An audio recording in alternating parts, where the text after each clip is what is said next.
কোনো শব্দ শোনা যায়? কোনো শব্দ নাই, শুধু পাখির ডাক, শুধু পাখির ডাক। চতুর্পাশে চা বাগান, নীরব শান্ত। কিন্তু আমি যে জায়গা যাচ্ছি বন্ধু, এ খুব রিক্স, একটা মানুষ নাই।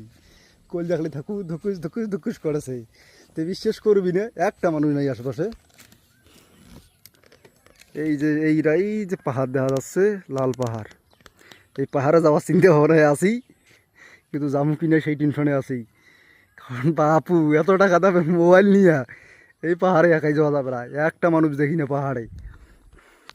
কিন্তু মন তো চায় এই রাস্তাটা বাইর করার জন্যে। এইখানে কিছু দালাল মারাস্তরা বসে থাকে, 200 টাকা চায়। আমি তো টাকা দেবো না, 200 টাকা বিড়ির পিছনে খরচ করছি। বিড়ির দোকানে 3টে বিড়ির দোকানে গেছি, যাইয়া বিড়ি কিনছি আর ইনফরমেশন নিছি। বিড়ি কিনছি, ইনফরমেশন নিছি, পান খেয়েছি, ইনফরমেশন নিছি। তখন দালাল এটা দেই নাই রে বন্ধু। আমি জিনিসটা কম না, এরা তো জানে না। কিন্তু এখন যে ভিতরে এসে ভয় লাগতেছে বন্ধু, এইখানে যে একটা মানুষ নাই আশেপাশে। হ্যাঁ,